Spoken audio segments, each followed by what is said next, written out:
So Jane, I remember we got Jane from a wholesale group, and remember when I went to go first check it out, there was at least half a dozen people there, and there were already half a dozen people that already saw it, and we were competing with that many people to get this property.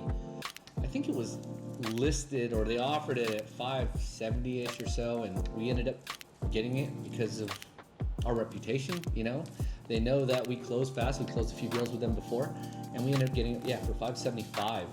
And the thing that was really attractive about Jane, I mean, the house was a mess. It looked like the roof was about to fall off. Crazy. Everything was just wrecked. Tile. I don't even think there was tile. It was linoleum and stunk and whatever. Things that excite us. That's why we. Yeah. But we see the potential. Yeah. And but the dope thing about it is that this was the first set of homes near Old Town. We were right behind Huntington Memorial, and so you know everything in Old Town is basically are condos and townhomes. So this is the first set of single-family residence homes that are there, and it had its own little cul-de-sac, and it was all mid-century homes. So, and the lot was decent size. I want to say it was like 6,600 or so. And when we saw it, we said this would be the perfect home for an addition, because existing house was 2 bedroom, 1 bath, carport, 900 square feet, and our plan was to bring a 2-car garage up front and turn it into a little over 2,000 square feet. So when we got it, you know, we went right into planning, and it took us a while though. It took us a while of planning, yeah. But the dope thing about it too was that we utilized that property for everything. We had multiple cribs and coffee over there, which is coming back. And stay tuned, right? And yeah, we spent a little bit of time in there, you know. Yeah. But it was just super exciting to acquire our first mid-century home, right? We were stoked about that. We'd always wanted to reintroduce a mid-century home, so that was super exciting. And you know, we did some really cool things as far as design. You know, I mean, the first and most important thing, especially in this case, being that this cul-de-sac had all mid-century single-family homes. You know, we didn't want to affect that negatively, you know, or upset neighbors. So we were very mindful of that, respected that, and also just, you know, paying homage to the original architecture. We practically kept the front the same, except for the 2-car garage instead of a carport, and then we were able to extend it in the back without, you know, you ever really knowing like how large the home is from, you know, the street, you know. So I always love that, man. Like when we do that with homes where you wouldn't even know that it's been renovated. Yes. But you know it was renovated when you saw the house. Well, a little side note on it is that pocket right there was where they were planning on having the 710 extension thing going on. Freeway. So yeah, and you know, it was a thing that was going on for years. And Caltrans actually owned a lot of homes in that area. Not every home, but a lot of homes in that area. So you had a lot of tenants living there that were, and since Caltrans wasn't going to build a 710 anymore, the city wasn't going to build a 710 anymore, you know, Caltrans was supposed to sell those homes to the potential tenants if they wanted them.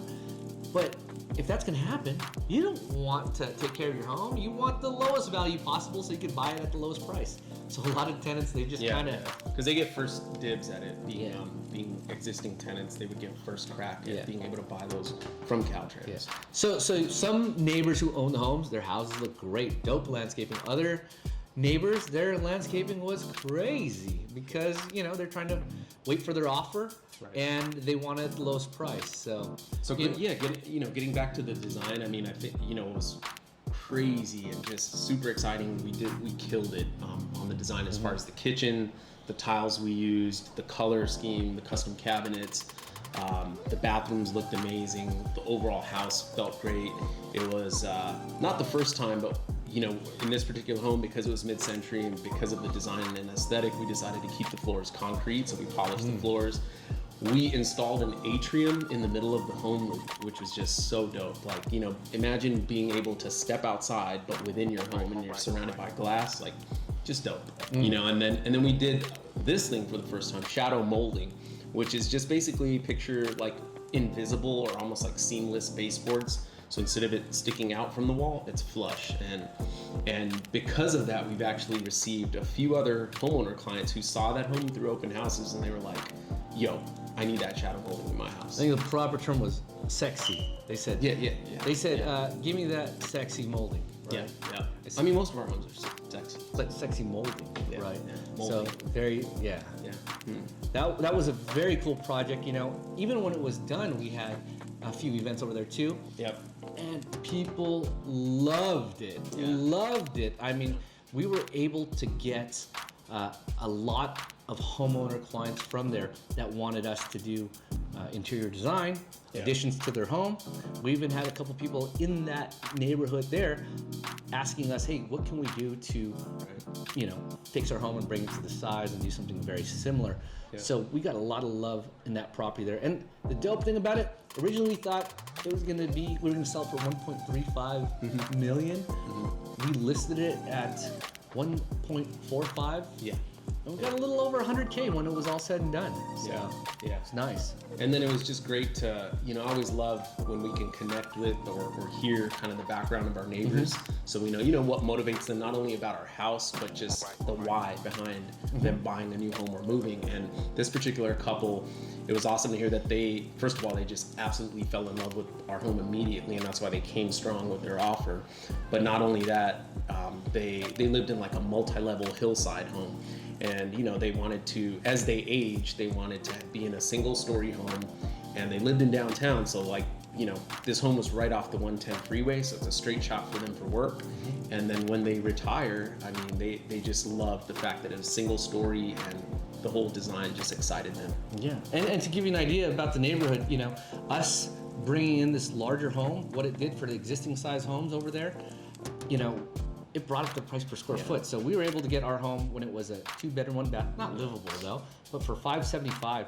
You had homeowners now selling that same size home. It was definitely in cleaner condition for $900K plus, almost $1 million bucks. $1 million, yeah. Just from what our home sold for, we created that market in that little value. pocket. Yeah. So that was really dope, right? Yeah, there's been quite a bit of activity since we sold Jane. So it just tells you, you know, like other people, you know, a lot of times homeowners don't even know what they're sitting on, right? And if it makes sense for them to sell and move or relocate, they're like, holy shit, like my home is worth what? You know, even though it may not be in the condition that our home was in, but still it gives them an idea of what's possible. So recapping, Jane, you know, we bought it for $575 and we competed against over a baker's dozen with investors. That's trying 13, to get that. by the way. Yeah, if you don't bake. Yep. Or if you do bake, it's still the same, right? So, yeah. And then we got that home. We put in, I don't know, 350 to 400K into it. Yeah, we put a right? lot into it. Yeah, we held it for a little bit. So you have holding costs, you have all these things. But the end number was, we thought we listed for 1.45, but we sold for 1.55 million. Happy clients. And like we always say, right? It wasn't just about that home. We got other business from there as well, you know? We really took advantage of the cribs and coffee, which is coming back. And then, you know, we were able to find homeowners that we wanted to work with as well. So, Jane. Done. Done? And done.